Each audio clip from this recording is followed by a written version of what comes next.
Já, þessi fyrirlestur er stærðfræðilega orðræðu, skólaorðræðu og hversdagslega orðræðu í stærðfræðikennslu og þær glímur sem við að etja í kennslu sem byggir á samræðum, það sem byggt á hugmyndum nemenda. Orðræður, við tölum á ólíkan hátt við fjölskylduna, við matarborðið en við kollega á fundi. Við skrifum öðruvísi þegar við yrkjum ljóð en þegar við setjum fram stærðfræðisannanir.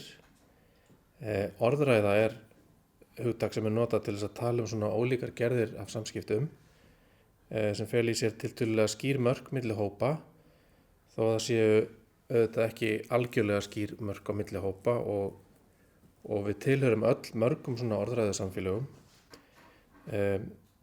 Við getum sérlega litið á fræðigreinar sem nokkuð vel afmarkaðar orðræður sem hver hefur ekki bara sinn sérstaka orðaforða heldur líka safn af samskiptamynstrum og viðmiðum það hvernig fólk kemst að samkomulagi, hvernig það staðfestir það sem gengið er út frá sem samþykktar staðreyndir og þess háttar. Og þið getið séð hérna á glærunni að þarna eiga að vera myndir sem að gefa svona hugmyndum stærðfræðilega orðræðu og hversdagslega orðræðu og svo skólaorðræðu sem ég mun útskýra aðeins betur núna. Ein leið til þess að hugsa nám í fræðigrein er að nemendur gerist sífellt meiri og hæfari þáttakendur í orðræðu greinarinnar. Í stærðfræði verða þeir smám saman stærðfræðilegri í samskiptum og ná valdi á stærðfræðilegri orðræðu. Þeir gera hana að sinni og bæta þannig við hæfni sína til þess að skapa merkingu og hafa áhrif yfir höfuð í heiminum. Verkefni kennara samkvæmt þessu er að draga nemendur inn í stærðfræðilega samræðu alls konar fyrirbæri. Á sama tíma tala nemendur innan þeirra orðræðina sem að þeir hafa nú þegar á sínu valdi á því máli sem þeir eru vanir að nota sín á milli, sem við getum talað sem hversdagslega orðræðu. En þeir eru líka þáttakendur í því sem ég kalla hérna skólaorðræðu. Við erum ekki bara að tala orðaforða hérna, heldur viðmið, til dæmis viðmið stærðfræðinnar er að rökstyðja allar fullyrðingar út frá stærðfræðilegum eiginleikum og notkun á og þýðing á milli ýmissa framsetningahátta eins og á milli algebru og rúmfræði þegar við sjáum jöfnur fyrir okkur í hnitakerfi. Við getum ekki lengur reitt okkur á ýmis almenn viðmið í hversdagslegri orðræðu þegar við erum í stærðfræðilegri orðræðu eins og til dæmis að orðin teljist fullnægjandi þegar viðmælandi gefur til kynna að hann skilji hvað þú ert að meina. Skólaorðræða, ég ætla að nota þess að glæra áfram.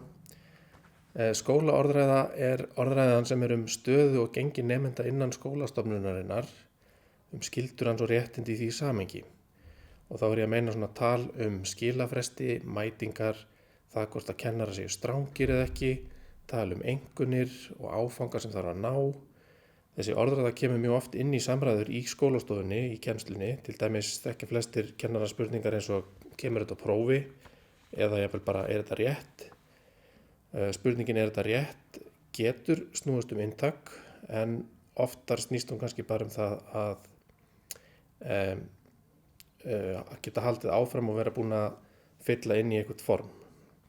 Þannig að til dæmis geti komið í ljós að ef kennarinn spyr nánar út í svarið, hvernig það sé fengið, hvort nemandinn geti sagt eitthvað meira og svo framvegis, þá kemur í ljós að svarið byggist ekki á skilningi, heldur til dæmis að herma eftir einhverju aðferð, án þess að merking hafi komið við sögu. Hin undirliggjandi forsenda í skólaorðræðunni er að nám sé það sama og skólaganga og hún gengur út á að nemandinn fari eftir ákveðnum reglum og uppfylla ákveðnar kröfur að skila á sér tiltekinni vinnu til þess að ná markmiðinu sem er að útskrifast. Inntakið sjálft, fræðigreinin, til dæmis stærðfræði, er ekki hluti af þessari orðræðu. Það er að segja skörunin er frekar lítil. Innan skólastofunar birtist þessi orðræða skýrt þegar nemendur tala með þeim hætti að markmiðið sé að ljúka verkefnum og fá kennarann til að samþykkja þeim sé lokið, hvort sem nemendur hafa náð tökum á efninu eða ekki. Rússneski bókmennafræðingurinn Bakhtin setti fram hugtök annars vegar tvenns konar orðræðu, annars vegar valdsmannslega orðræðu og hins vegar orðræðu sem veitir innri sannfæringu. Og ég að þýða hérna ensku hugtökin authoritative discourse annars vegar og persuasive discourse hins vegar. Tungumál kennarans í skólanum oft nemendum framandlegt. Hann talar ef til vill innan og út frá fræðigreina eða skólanámsgreina og í þeim greinum gilda aðra reglur en í hversdagslegum samskiptum. Ef kennarinn nálgast þetta verkefni sitt eins og valdboð með einræðu, þar sem hann útskýrir svona þetta bara, þá ekki von á góðu, samkvæmt þessu sjónarmið nám sem við setjum fram hér.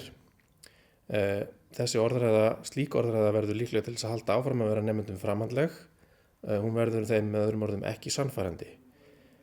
Orð annara, eins og kennarans í þessu tilfelli, berjast við innri orðræðu nemandans og öllu viðmið viðhorf og þekkingu sem að hún byggir á og honum sannfærandi. Það að læra felur í sér að taka upp önnur sjónarmið, að laga sjónarhorn og orðræðu annarra sínum eigin og bræða þessi ytri sjónarhorn saman við sín. Og til þess að það gerist í raun þá þurfa hin nýju orð að vera sannfærandi, að ríma við það sem maður sér og það sem manni finnst passa og sem maður getur notað í einhverjum tilgangi. Þannig á myndinni hægra megin á glærinni þá eigum við að hugsa okkur að nemendur sé að vinna þannig verk sem að þeir geta unnið vegna þess að þeir hafa tileinkað sér fræðilega orðræðu af einhverju tagi. Það miklu auðveldara að finna myndir af valdsmannslegri orðræðu í kennslu heldur en orðræðu sem veitir innri sannfæringu.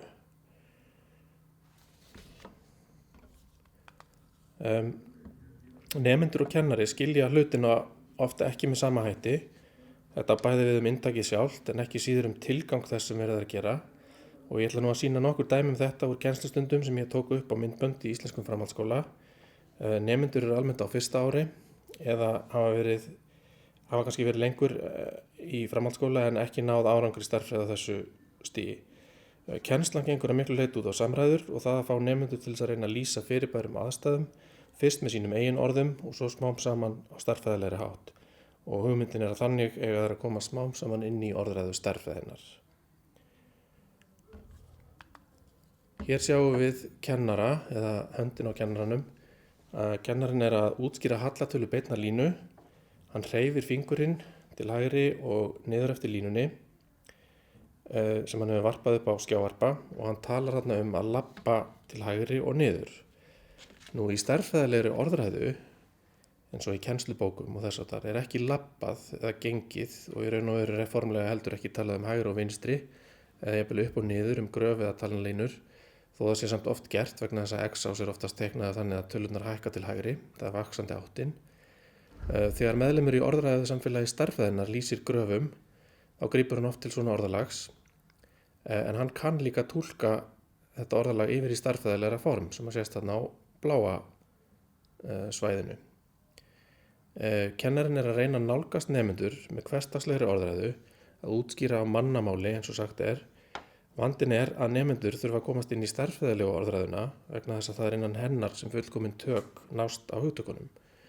Annar vandi að fyrir nemenda sem skilur ekki ennþá út hvað þetta gengur allt saman, þá gæti þetta virst alveg út í hött. Hver að labba? Hvar? Til hægri frá hverjum séð? Og hvað hefur þetta labbital að gera með formúlunar? Og hvernig á ég að reikna dæmin sem ég hef beðin að reikna? Og það skólaorðræðan og það sem að nemendur eru fyrst og fremst uppteknir af í skólanum. Það tilgáta mín hér að þessi orð kennarans, sem eru fyrst og fremst hversdagsleg, sé í raun erfitt að skilja nema fyrir hlustanda sem nú þegar þáttakandi í orðræðu stærðfræðinnar.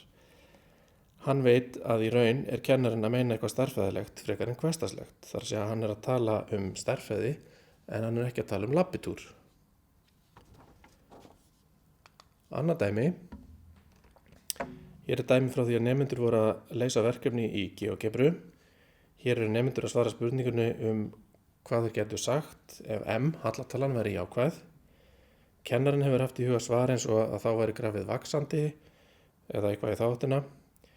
Í upptökunni sem nemendur skiluðu segjast þeir hafa verið að ræða svarið við verkefninu og það getur við flokkað undir skólaorðræðu. Þeir reyna að svara verkefninu. Og svo reyna þær að segja það sem þeir sjá, sem að hallinn færist til vinstri. Í stærðfræðilegri orðræðu ekki hægt að tala að halli færist til vinstri. Það sem við viljum í raun hérna er að tengja grafísku framsetninguna á þessari jöfnulínu við gildi hallatölunar, og ef það er markmiðið og við reynum að túlka orður nemendana þá má finna merkingu í þessum orðum. Ég hef haft tíma til að velta þessu fyrir mér sem rannsakandi og hef komist að niðurstöðum þar sem ég tel mig geta skilið hvað nemendur eru að fara með þessu, en það er erfiðara fyrir kennara í hita og hraða dagsins að greina svona hluti. Sem sagt línan, hún snýst rangsælis þegar rennistikan er færð til hægri, og ef við hugsum okkur að við stöndum í miðpunkti snúningsins og horfum svona niður, þá myndum við snúast til vinstri frá okkar sjónarmiði eða sjónarhorni, sem er ekki það sjónarmið sem að þið sjáið á mér á myndavélinni. Önnur leið til að skilja rangsælis snúning sem til vinstri er að ef við sjáum farartæki á hjólum eins og bíl frá hlið og hjólin snúast rangsælis fyrir okkur, þá færist farartæki til vinstri frá okkur séð. Nemendurnir tveir sem ræddu saman hér voru sáttir við sitt svar sem er skilið inn á upptöku til kennarans, og það má þess vegna álykta að þetta hafa haft merkingu fyrir þeim. En þessir nemendur vita hins vegar ekki eða átta sig ekki á því að markmiðið er að orða þetta stærðfræðilega en ekki hversdagslega. Ef við ímyndum okkur einhvern sem væri eingöngu stærðfræðilegur og hefði enga þekking á hversdagslegri orðræðu, þá gæti hann líka átt mjög erfitt með að skilja hvað þessi nemendur eru að meina, vegna þess að í stærðfræði er ekkert sem að færist til vinstri á þessari mynd. Þessi örlitlu dæmi úr kennslu sem byggja á samræðu og því að nemendur fáist við að lýsa fyrirbærum, þetta eru slík dæmi.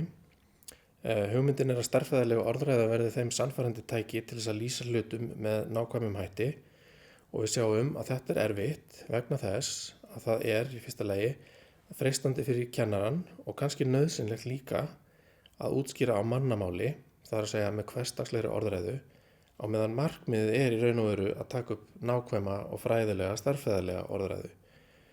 Þetta er líka erfitt vegna þess að kennarinn verður að túlka hugsun nemenda eins og hún kemur fram í þeirra orðræðu og reyna að brúa yfir í stærðfræðilegu orðræðuna. En sú orðræða, það er að segja stærðfræðilega orðræðan, hefur allt önnur viðmið. Markmiðið þar er ekki það að ljúka verkefnum eða svo að kennarinn einfaldlega skilji hvað nemendur er að meina, heldur er það að orða tengsl fyrirbæra nákvæmlega út frá stærðfræðilegum eiginleikum.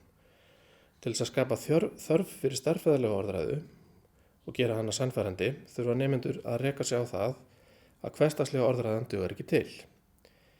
En þá lendum við í glímu við þversögn Menons um nám sem samkvæmt orðræðu sjónarmið nám hljómar í einni útgáfu Önnu Svartssonar: forsenda þess að geta tekið þátt í orðræðu er að maður þekki orðræðuna, en slík þekking fæst ekki nema með því að taka þátt í orðræðunni. Þannig að þetta getur verið virkað dálítið þversagnakennt. Ég hef í þessum fyrirlestri ekki gert meira en að vekja athygli á þessum mismunandi orðræðum og gefið kannski örlitla innsýn í þann vanda sem kennari og nemendur standa frammi fyrir ef stefnt er að námi, þar sem orðræða stærðfræðinnar verður sannfærandi hið innra í stað þess sem við sjáum mun oftar að hún er kynnt með valdsmannslegri orðræðu. Þá þakka ég fyrir.